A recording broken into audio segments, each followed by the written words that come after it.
Let's understand the world a little better. I'm your host, Timon Wunderlich, and with me is Matthew Frear. Dr. Frear is assistant professor of Russian and Eurasian studies at Leiden University, and he also is the author of Belarus under Lukashenka, Adaptive Authoritarianism. um, yeah, let me first ask you, how are you? I'm fine, thank you. Thanks for inviting me on. Lukashenka, or Lukashenko, I want to ask you, how did his origins actually how did he start coming into politics? In the beginning was the Soviet Union where he grew up in. Did he have any ambitions becoming a politician there as well? If we go back, we're going back 30 years now. So, yes, he didn't necessarily show great ambition to become a politician during the Soviet days, but with the collapse of the Soviet Union around 91, he started to get involved as a local MP. Yeah, not at the Soviet level, but in the Belarusian Soviet Socialist Republic. So did his Uh, political ambitions have anything to do with the collapse? I think the collapse gave him the opportunities to portray himself as the outsider, as somebody who wasn't involved in the collapse, who wasn't either the old system nor the new nationalists.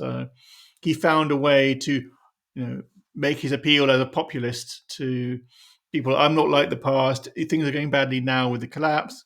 I'm going to do everything differently. So he took seized the opportunities available to him at that time, but he wasn't. Before he became president, he'd held no significant political role. He'd been the chair of a corruption committee in the parliament, but he'd never held a ministerial post. He'd never held a prime ministerial post. So he very much he really sold himself with his first election as the outsider. So what were his promises then in the beginning? Oh, that everything would be better. Things would be like the good old days. Um, uh, things will be more familiar. With the difficulties of the change and transition in the 1990s, lots of uncertainty, lots of difficulties for the average citizen on the street. And so it's very much, I'm going to find ways to have good relations with Russia again, to change the economy back to the good old days, to make everything how it used to be in the Soviet times. A lot of it was nostalgia for the Soviet past, even though that was only at the time, only a few years in the past. So it was harking back to the good old days, which is always very popular with politicians. Now you have to help me here a little bit. In Germany, you have to first make a career within a party before you can become chancellor, for example. How is it in Belarus? And can you immediately be elected as president? In the case of Lukashenko, it was possible because again, it was a very new post. There'd never been a president before. The Soviet Union collapsed in 1991, and they had to come up with a new constitution which would allow for a presidential system. And Lukashenko was the first person elected to it. There was the head of state until then was just the Speaker of Parliament, and so there were no expectations of it's a parliamentary system, or we have to spend serf time in Parliament before you get elected as president, because nobody had been president before, and so he is able to seize the opportunity and take advantage of this unknown system, and therefore appeal directly to the people. I'm going to make things as good as they used to be, so vote for me. And also, the people who had been in power in the early 1990s were not necessarily popular, and so there was an opportunity to say, they're causing all the problems. They're causing all the difficulties you're facing. I am new. I'm a new face. He was also relatively young at the time. He's only in his late 30s. And so young, new, populist, appealed to a lot of people, and therefore swept to victory in the first election in 1994. Uh, He didn't represent a particular party. He didn't really have his own party. He stood as an independent candidate, but really just as, because he always wanted to say, I'm a man of the people. He didn't need a party. He didn't want to represent a certain movement. I represent all of you, so that was the appeal, to stay away from parties and things like that. that's what I was about to ask. The system there, particularly parties, how are they now? Are there more parties now that represent others? If you look at the system now, we've got parliamentary elections coming up beginning of next year. But if you look at the parliament in Belarus under Lukashenko, for the most part, the vast majority of MPs do not represent political parties. They stand as independent or individual non-partisan candidates. There are a few parties, some of which are loyal to the regime, some of which stand very much in opposition, but they're very marginal. They're not a significant political player in Belarus. So at the moment, you don't need a party to do well in Belarus. If you want representation, if you want to serve politics, parties are a useful tool for technical matters. You need somebody to actually stand in seats or to observe elections or represent certain interests. But for the most part, parties do not play a huge role in practice. You don't have the equivalent of, say, Russia with its United Russia Party of Power. There's no equivalent of that in Belarus at the moment. There's often talk of it, but the reality is you don't need them. Lukashenko has been president. Everybody who's elected to parliament is loyal to Lukashenko for the most part. And so, what do you need parties for? So that's often the argument that there's often discussions about, is there going to be an attempt to create a party of power? But so far, Lukashenko hasn't needed it because he gets the support, or he can shape the system to his own needs. So yeah, you don't have, or let's have, there are a handful of parties, but they play no real significant role. And the ones which do get elected to parliament, even now, it's probably like less than 10% of seats are actually filled by people representing parties. Now, is my assumption wrong that this first election that it was fair? Yeah, it seems to be to the most part, fair. It went 2 rounds. Lukashenko came top in the first round, but multiple other candidates stood, and he went through to second round against the then sitting prime minister, and then most of the forces have gathered around him against the sitting prime minister. So again, the sitting prime minister could then be blamed for, well, these are all the difficulties you have, so therefore don't vote for him, vote for somebody different. But for the most part, although there were some problems around the edges, it was a relatively free and fair election back in 1994. How and when has that changed? Probably relatively early on in 1996, there was a massive, what gets described as a constitutional coup or a parliamentary putsch. Lukashenko was already having difficulties with both the judiciary and with parliament, and basically forced through changes to the constitution, which gave the president more powers and weakened the powers of the other branches of government. So from there, you saw Lukashenko, now in post, consolidating power around himself. And so then when we came to, and then delayed the next election to 2001, and in that one, you probably would say that it wasn't as free and fair. Though he won that election, it only took place in one round. And since then, generally, he's always got about 80% of the vote. Lukashenko and Russia or Putin always, it has been said that they have a sort of love-hate relationship. How independent would you say is Belarus in general from Russia? I mean, one thing to remember is that Lukashenko has been in power longer than Putin.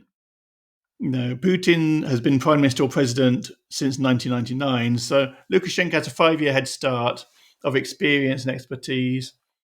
So it's not like he came up under Putin. Of course, there's difficulties even as president of Belarus to actually do things off your own back. Belarus has for a long time remained and wanted to remain dependent on Russia for economic, security, and political reasons. So the room for maneuver is small, but in many ways, Lukashenko has been able to do his own thing. Up until the main change we've seen has been more recently since the invasion of Ukraine in 2020, or the new wave of invasion of Ukraine in 2020. There'd been, obviously, the invasion began in 2014, but with the 2020 invasion, Lukashenko has demonstrated he's far more dependent on Russia and far less willing to do things that might annoy Russia. But for a long time, Belarus under Lukashenko has been willing to side with Russia and seek benefits from a close relationship with Russia, but hasn't always just done what they're told, So there have been opportunities to do things differently. But often under Lukashenko, there hasn't been much interest in doing that. There's more interest in getting benefits or leveraging the relationship with Moscow. I mean, from 2014 in the beginning, I think Lukashenko did not say that the Crimean Peninsula was part of Russian territory or part of Russia, and now he changed his opinion Yeah, or his statements in regards to that. yeah, Why? that's absolutely a prime example. You might have expected that if Minsk just did it as it was told, it would have said in 2014, we, do not recognize the territorial integrity of Ukraine. We agree that Crimea has been annexed. But at the time, Lukashenko didn't do that because he was interested in good relations with Ukraine as a big neighbor. And also at that time, there were some attempts at thawing relations with the West. Um, so it wasn't in Lukashenko's interest to just give in to whatever Russia wanted to say about Ukraine. And also, there could be attempts to try and monetize loyalty. There was often talk of that maybe Lukashenko said, well, if we get these sorts of new um, economic deals or things like that, then we will recognize your annexation of Crimea. But if there's nothing in it for us, why should we do it? But with 2020, with Russia actively engaging with sending forces through Belarus, and with Belarus showing it was willing to, no, sorry, with Russia willing to show it was willing to use its force in Ukraine, there was more concern in Belarus that this could be repeated here. So therefore, we will agree to whatever Russia is doing. But in 2014, there was no need to. It's like, is it in our interest to just agree to whatever Russia wants with Ukraine? No. So let's do our own thing. But as soon as it became no longer in their interest to just recognize or support Ukraine, they stopped doing that. Isn't there sort of fear in, or shouldn't there be a sort of fear in Belarus that Russia wants to take back Belarus as well? There is certainly concern about that, not only amongst the public, but also probably within the elites. Um, you know, Belarus is a small country, has a very small military. Russia is hugely bigger, both in terms of security, in terms of the economy. So there are worries that it could happen. But on the other hand, there's an attempt to play out, we are your loyal ally, we are your friend, we support you, so therefore you don't need to invade us. So that's probably one of the reasons why Lukashenko changed his rhetoric after 2022 to be more openly supportive of Russia's actions in Ukraine when before he hadn't been, because it was like self-preservation. We've seen what could happen. Therefore, now we're going to show that we are loyal and you do not need to threaten us or invade us. But also, there could be a view from Belarus where we've seen the difficulty that Russia's had in Ukraine. It's not, it didn't seize Kiev. It hasn't completely won the war in 3 days. So maybe there could be the hope that Russia does not have the capacity to now march into Belarus and fight a war there at the same time. So there could be those attitudes, but yeah, there are concerns about what could this mean for us in terms of what Moscow has been doing in neighboring countries. I think it's very interesting since other neighboring countries neighboring Russia seemed to go the opposite way. For example, Finland, or I mean now Ukraine, obviously, but that they wanted to get closer to the West and not to Russia. Yeah, it's just one of those things that it's sort of not in Lukashenko's interest to actively pursue the West too much because he's an autocratic ruler. You can't just turn to the West and the West says, that's fine, you carry on being an autocrat and rigging your elections, and then you can join the EU and NATO. Makes sense. So the part of the problem is the way he's maintained power is through autocratic means, which isn't necessarily welcome in the West. So there's a difficulty of just turning straight away to the West and staying in power. That's the thing. You could make a move to, okay, let's turn towards the West, but that would also threaten undermine Lukashenko's own rule. Your second title, the second title of your book, is called "Adaptive Authoritarianism." Oh, second time I'm not able to get it. What does this mean? I think because when I was writing the book initially, when I was initially doing my PhD, which is what this book is based on, a lot of the rhetoric around Belarus was very much, It was a throwback to the Soviet past. It was an island of an outpost of tyranny. The last dictatorship in Europe. It was ossified and backward looking.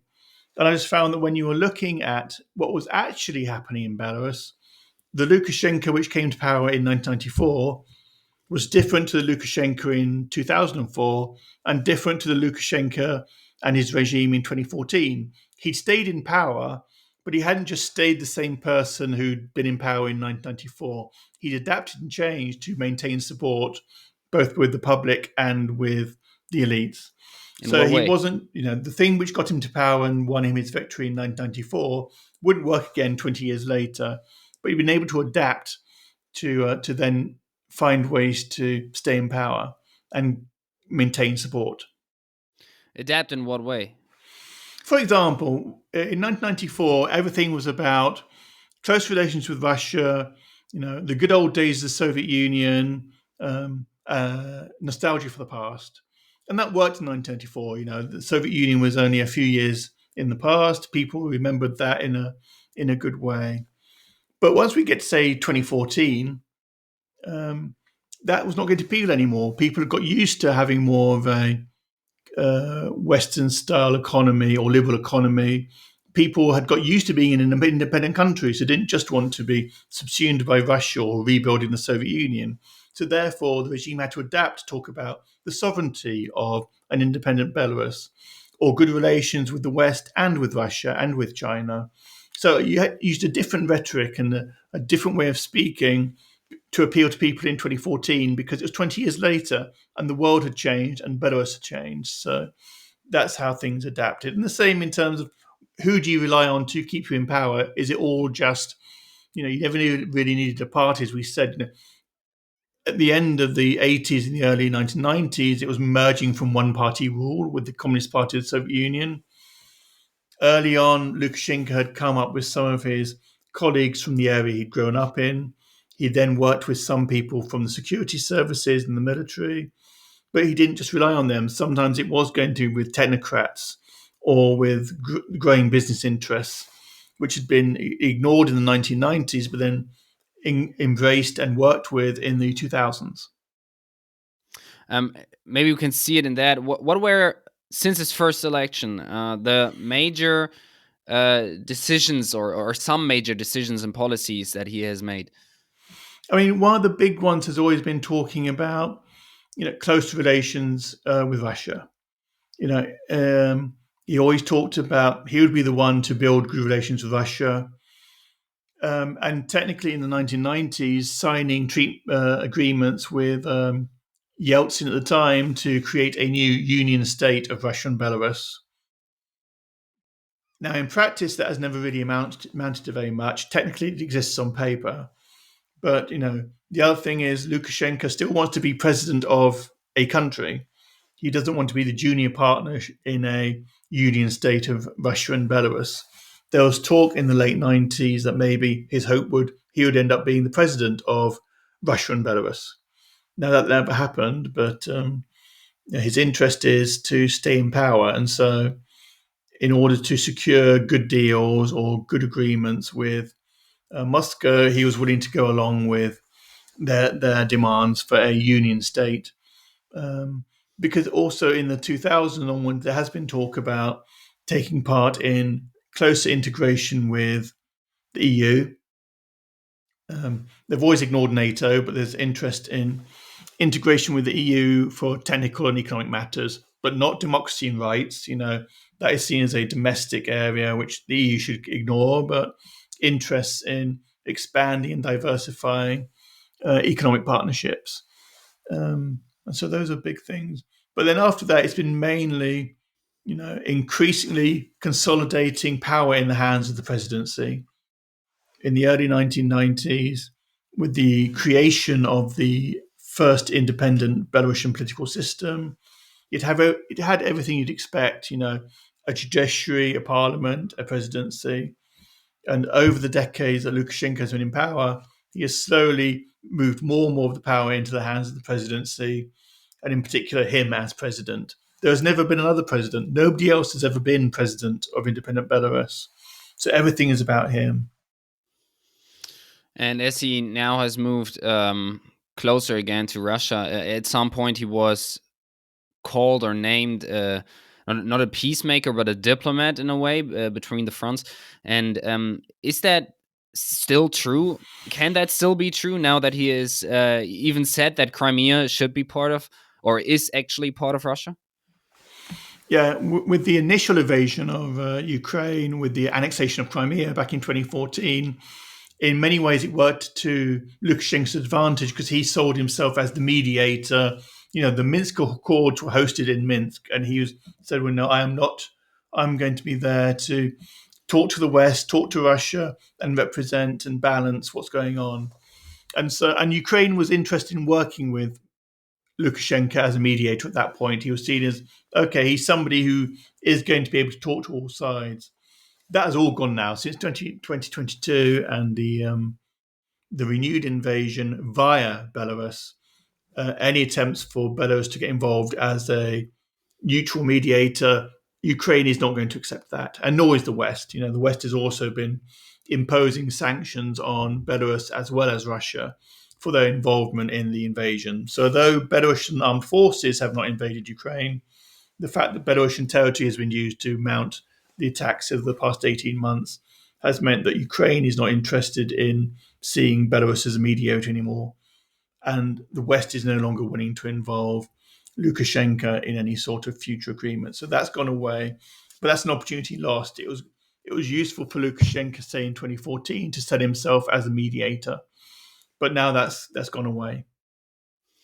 Do you see a future or a near future for Belarus without Lukashenko? Is there any way of change?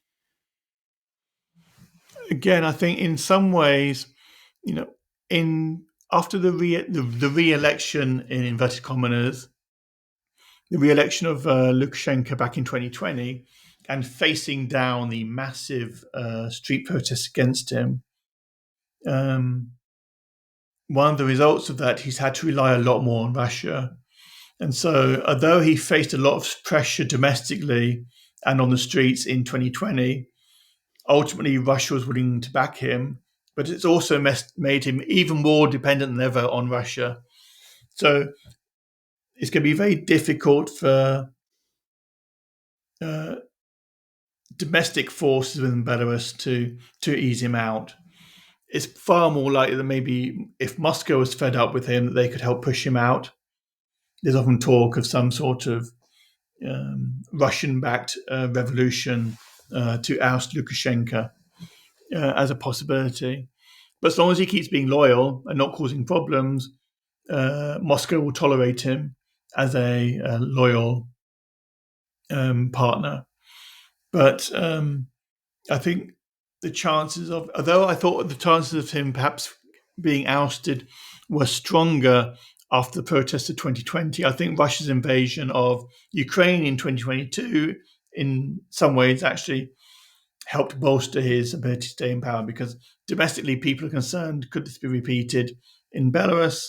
And he can sell his loyalty to Russia, saying, we have supported you in your special military operation, therefore help keep me in power as well through providing the economic benefits for this country, and if necessary, military or security support in the background. So, So he became more popular within the population again. not necessarily more popular. I don't think he's more popular because back in 2020, people were very fed up with him being in charge for so long, his poor handling of the COVID crisis in Belarus, the declining economic standard of living in the country. But, because there was so much brutality in the crackdown against protesters in 2020, and with so much of the active opposition now either in prison or in exile, it's much more difficult to really push through some sort of domestic bottom-up pressure against Lukashenko. He's got so much control over so many aspects of domestic politics and the economy and security that really the only attempt to ease him out might be if an outside power like Moscow itself wanted to ease him out of power. But he's not popular. He's perhaps just seen as Well, he's there. He's been in there for a while. Better the devil you know, rather than the uncertainty of bringing somebody else in who might have a worse relationship with Moscow. And we've seen what can happen if Moscow is not happy with its neighbours. It might invade, like it did with Ukraine. So I think it's not necessarily popularity, but it's a resigned acceptance of this is who is in charge. He's been there for a long time. For the most part, things have been okay. So it's better to have him than the unknown alternative. How did the average citizen in Belarus, how did their life change under Lukashenko's rule? And again, he's been there for a long time. He's been there for 30 years. So, of What course, I'm asking everything's is, changed a lot. For but did many it come to people, the better in the latest year? Is Belarus actually economically, for example, um, on the rise in a way? So did the living conditions improve? Maybe not because I of him, mean, but while he things was there. improved from between the 90s and the early 2000s. There was a big economic dip after the breakup of the Soviet Union and, the struggles of initial independence in the 1990s. And if you go back to the turn of the century, the 2000s, it apparently a very healthy economy, mainly because the Ukrainian economy was relied on using cheap Russian energy to run factories and things like that. But I think you had an average of like 7% growth for like a decade or something in the early 2000s from a very low base, and mostly dependent on having cheap Russian energy. But over the last decade or so, things have been slowing down. The good deals with Russia have been slowly drying up to a certain extent. Russia's been less willing to simply throw money at Belarus to maintain the economy. Um, Less and willing, sorry, less willing, less. yeah, uh, Interesting. Why is that? Because a lot of it just goes back to again the idea of a return on investment. It's like, okay, we've poured money into propping up the Belarusian economy, and what do we get out of it? mm, Why should we be paying to support you when we've got poor areas within Russia, for example? And again, this was common with a lot of the post-Soviet republics. So, if you go back to the early 2000s, Russia was less willing to just throw money at Ukraine, less willing to just throw money into Central Asia. It's like, what do we get out of giving you the benefits of our wealth? So, and of course, the response from Belarus or under Lukashenko would often be, yes, but we are your first line of, if nasty NATO invades, they'll go through us first, therefore give us cheap energy. So it's trying to monetize loyalty and say, we need cheap energy, we need access to markets and things like that because we provide some other benefit, or we are your loyal ally in the United Nations or on the world stage. Um, exactly. That's why I would have thought the loyalty would have resulted in better economic relationships. But then it's like, is it worth, against return on investment, is it worth doing all this? What do we get out of it? If it's huge, or if it's could, is it taking money away from the Russian economy? And again, you'd hear in Russia complaints about, the Russian oil, Belarusian oil refineries were getting good deals, or Russia was getting access to markets which were being denied to local suppliers or things like that. So it could be there were audiences in Russia that would complain that Belarus and other former Soviet republics were getting too good of a deal, which was unfair. And yeah, maybe it meant they were loyal on the political front in mutual relations, but economically it was not of benefit to. Uh, Now, one part that maybe is questionable in terms of loyalty is the. Could you explain the briefly the situation with the Wagner group that occurred when it had problems with Russia? Yeah. Yes, Wagner's been in the story for a while. I mean, people forget it now, but just before the 2020 elections in Belarus, um, one of the big scandals was that Lukashenko had a group of Wagner mercenaries arrested in Belarus. And he made this big claim because they were passing through Belarus, allegedly on the way to somewhere else, possibly Ukraine. And he said this was a plot by Wagner against him. Again, this was just before the 2020 election. So it was very good to say, see, Russia is meddling in what's happening. Of course, this was all forgotten after he needed Russia's support to see off the street protests. So, but in the past, he's complained about Wagner, but then he saw the opportunity with the more recent attempt by Prigozhin to mount an uprising against Putin, to then step in as a mediator again. Don't worry, I'll be the one who can help you out and help all sides. You need me as the mediator, interlocutor, which didn't really amount to much because it didn't stop Prigozhin's airplane from being blown up. And it didn't necessarily result in all of Wagner then moving to Belarus. Some did, but it's still not completely clear. But yeah, it was opportunism on Lukashenko's part of inserting himself into the discussion to show his loyalty towards Putin and to try and show you need me to help sort out this crisis with Wagner. Ultimately, probably he didn't need him, but at the time it was seen as a time to say, how can we benefit from this? Maybe we'll get a new good deal from Putin, or maybe we can leverage our influence by saying, look, we helped you with this Wagner thing, therefore help us with something else. So it was getting involved in order to try and shore up Lukashenko's power at home. But it doesn't mean that he's always been good friends with or supported Wagner in the past. They have been willing to turn against Wagner when it was in his interests in an election campaign back in 2020.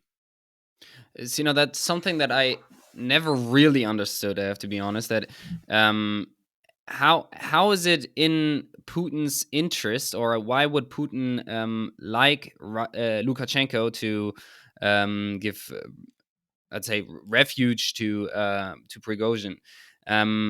Wouldn't he rather have him that he gives Prigozhin to back to Russia so that he can arrest him or whatever? Yeah, it's very difficult to say who was thinking about what in terms of the whole Wagner affair, because again, it wasn't that long afterwards, after an agreement, after the proposed agreement with Belarus was made, that his plane blew up anyway. So it may have been the plan was to take Prigozhin out of the picture later anyway, and it was just useful to give the appearance of, look, we're being reasonable and we're doing a negotiated thing. But the plan always was to find another way to get back at Prigozhin. It's not completely clear, but it's probably more of a delaying tactic to say, well, let's see how things are panning out. Let's start talking to the Wagner fighters.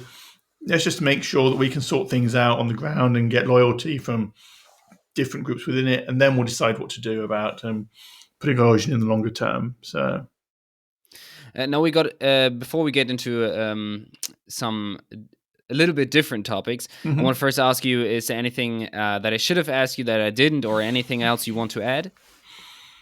No, I think that's the main thing is the one thing I've always seen in spending many years now studying Belarus and Lukashenko is which is why I sort of chose that title you were asking about earlier, is the assumption that everything is exactly as it was 20 years ago when he came to power, or that if you go to Belarus, it's just like going to the Soviet Union. But the reality is there are changes on the ground, which has been for many years was enough to keep most people happy and at least tolerate his autocratic rule. But this has become much more difficult now ever since the 2020 protests. But as you were asking, does that mean he faces more of a threat now because of the fact he's resorted more to crackdowns, oppression, and relying more and more on Russia? It means that the chances of getting him out of power have become more difficult. I think it's very interesting the adapting to the a dictator or authoritarian regime adapting to the citizens as well, which in a way has democratic features. I'd say then it's something that I talked with. I don't know if you know him, Martin Dimitrov. He's Professor Martin Dimitrov. He wrote a book on how dictators or authoritarian regimes get their information, Yeah. and I talked with him also on the podcast, and he told me that one important metric that authoritarian regimes, and he also measure, are the relationship between complaints, citizen complaints to the regime, to the reaction of these complaints. So how many of these complaints get answered, and that long living regimes actually have higher, or at around about a 40% answer rate. So they in a way do change as not as much as democratic regimes probably, but do change as the citizens would like. Have you heard about that? Yeah, yeah. It also comes up the question where people ask, say, with a non-democratic system like Belarus. So, if you're going to be a non-democratic system, why are you still bothering to even go through having elections? But elections are very useful. You might still fake the results, but you will know what the original results were. So then you will know, okay, where do we have tensions or problems? Where don't people support us? Where do we know? So, and therefore we need to do something about that, which could be, okay, we have to provide benefits or subsidies or something for a certain region. Or it could be, right, we have to crack down in these areas because we can see that's where the problems are. But yeah, it's if you don't know how people feel, you're going to be surprised when they turn against you. If you allow things to build up over time, maybe people will tolerate. Okay, I'm not happy, but I'm not too bothered about it. But eventually, you will get to say 2020 in Belarus, when you did have suddenly lots of people coming out and actively protesting more than they ever had before. Yeah. Um, And that is something that dictators obviously like best than these citizen complaints, open protests, where others also can see that other citizens are not happy with the situation. yeah, yeah, Um, absolutely. I'm wondering, when you're researching researching about a country in which the media landscape is not completely free, and in general info, it's probably hard to get to information. How are you um, selecting sources? I mean, it's going to be a mixture of things. Like when I was working initially on my PhD and stuff, on one hand, sometimes you do need to use the official mouthpieces of the regime and the stuff which pumps out all the propaganda, so you know that what is being sold or pitched to the people. So you can't ignore that because you say, "Oh, it must be propaganda, therefore I won't look at it." Because it's useful in its own way to understand what's being sold to the public. But then you can find, even in the like 15 years ago, I guess, when I first started going to Belarus for research, back then you still had a certain number of independent or alternative print newspapers. Increasingly, you had things online. And so it was possible to find alternative sources. It's just that for the most part, most average citizens relied on state media, particularly television. You had to really hunt down to find alternative, say, print media or online media. Um, but again, it's become more and more difficult now ever since 2020 and the real crackdown after the protests against Lukashenko then, to actually get access to and for independent minded journalists to work in the country. So a lot of the websites I used to look at which provided alternative perspectives are no longer functioning or have gone into exile. So it does become more difficult, but it's just a case of being aware of what is the viewpoint or perspective of this news source, what is behind it, who is backing it, what positions do they take. So it's triangulating multiple sources, but also being willing to use obviously biased ones just to understand those different perspectives as well. No, interesting, because that's a question that I find really hard to answer for myself. Not in regards to Belarus now, but in general. What media, what information, where should I get my information from? And I find it's not so easy to if one because every piece of media has biases because they have different audiences in mind, for example, and therefore how even when there's an independent journalist in Belarus, how do you think about their articles, for example? You can't get them. You can probably just take them at face value. Well, again, it would tend to be like looking through, as I say to my students, I wouldn't just take one article and say, here is an article, therefore everybody agrees with this, and this must represent everything. It would be like, okay, maybe taking a variety of articles from a variety of different newspapers or journalists and just seeing if multiple independent news sources that have a similar point of view, there might be something common there. If you've only got one person who's making an extreme claim, maybe that one you question a bit more. It's like, however, nobody else, neither state-run or independent, has repeated this. Maybe this is a bit more unreliable. But So if again, everybody's saying it from different sources, maybe it's like multiple different perspectives have brought this up. There could still be problems with it, of course, or it could be everybody's making the same mistake, but you're not relying on one source to explain everything. So as much as possible, it would be a case of do multiple different viewpoints appear from multiple different interlocutors. So that's what I would say. well, thank you very much. We're going over to the rapid fire questions then. So Okay. I have some prepared. Please answer them in round about 2 to 3 sentences. Yeah. Note some of these are not necessarily linked to your area of research, so not necessarily linked to Belarus, but maybe also your personal opinions. Let's start off with a personal one. If you had a big billboard, let's say on Times Square, everybody would see it. What would you put on it?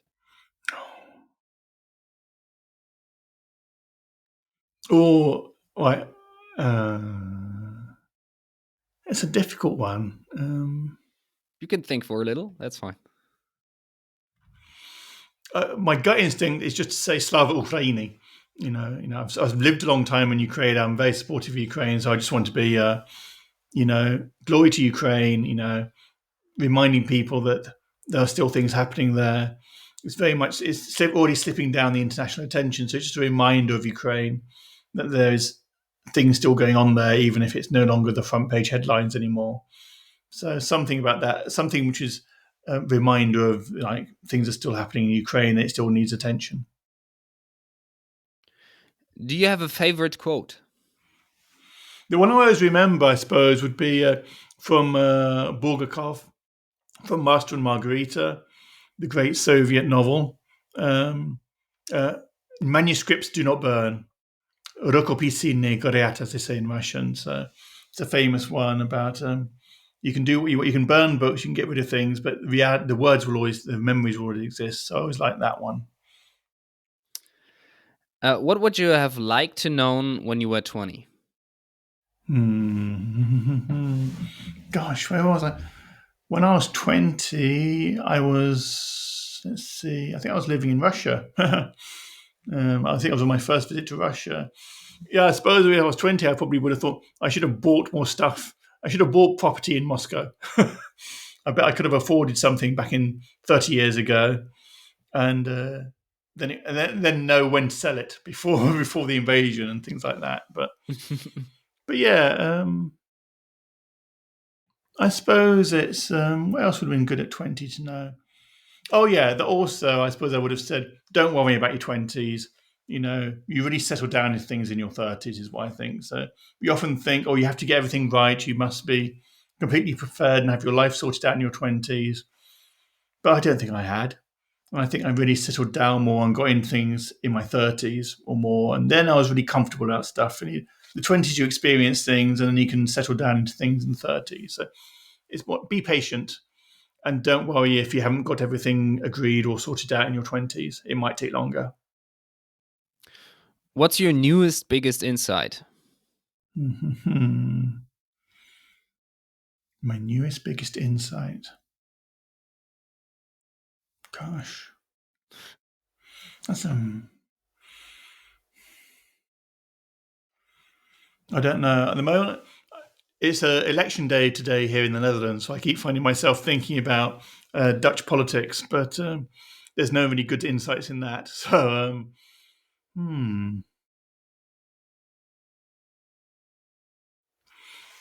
I suppose I've really noticed that actually public opinion and even expert opinion is very short term and is quickly moving on to whatever is the next big thing. At the moment, everything is about Gaza and Palestine and Israel. But in 6 months, it'll be something completely different. So there's a lot of short-termism. And a year ago, it was all Ukraine. People would not stop talking about Ukraine. Well, then now it's all about something else. Both the public and policymakers can only really focus on one thing at a time. I've just realized that the world is not like that. You have to be able to focus on multiple things at the same time, and things are not straightforward. So it's looking beyond the headlines to think about what's the thing just underneath the headlines or in the second policy briefing, which could become the big thing tomorrow, and you have to be aware of that in advance. A controversial opinion, I believe, what almost nobody else does. The Dutch are not as tolerant as they think they are.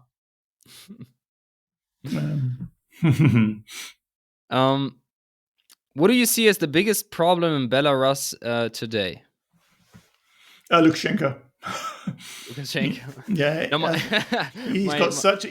he's been there for so long and got such a firm grip that though he faced real pressure in 2020, I think because he got through that, he's retightened his grip on power. It means, and he's the one who's dragged Belarus more into the Ukraine conflict, which has also been a problem for Belarus itself. So, yeah, it's easy to blame him, but I think in some way, yeah, you do have to. No, that's funny. Usually the next question then is, how would you try to solve that problem if you had $1 billion? Now, this might be harder with this answer. Still, something comes to mind. Well, yes, it's the same thing that people have always argued about. Okay, what does the West do to support, the democratic opposition or the alternatives in Belarus? I think the main thing is the challenge is always, and it's the same in all sorts of non-democratic systems. There's lots of agreement of we want to get rid of the autocratic ruler, but less agreement of what do we want next. Okay, we want to get rid of Putin, we want to get rid of Lukashenko, we want to get rid of whoever. But what do we want instead? A throwback to Soviet times or a free market, neoliberal Western economy? But those are completely different things. They can all agree they don't want Lukashenko, but how do you agree on what do you want next and how you're going to achieve it? That's the real difficulty. And it's the same with providing Western support. Okay, you can support, opposition against, say, Lukashenko, but okay, what are they trying to build afterwards? That's very difficult, both for the opposition and for Western supporters. How now, not in regards, or not necessarily in regards to Belarus, how would you spend $10 billion to make the world a better place?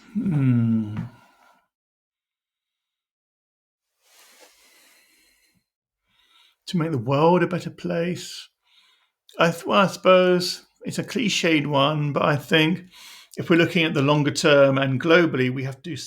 There are things to be looked at in terms of the environment and energy consumption. I don't know what the answer is, but if we had 10 billion to 30 to try and sort it out, to wean people off fossil fuels and finding ways to, because if we look at the conflicts in, say, post-Soviet Eurasia or Ukraine. A lot of it ends up being about gas and oil. So if we take that out of the equation, it doesn't stop wars or things, but it does mean things can focus on other aspects of economy or politics or standards of living. So I suppose, yeah, for the biggest impact at the global level, it would be something to do with energy. And the last question: who do you think will win the 2024 elections In the in US, Belarus? in Belarus, it will be overwhelmingly loyal, independent candidates who will support Lukashenko. Thank you very Unfortunately, much, no problem. Matthew Frear. If you want to know more about his ideas and his insights on Belarus, check out his book, Belarus under Lukashenka, Adaptive Authoritarianism. Now I got it. Well done. And thank you for taking the time. Thank you for inviting me.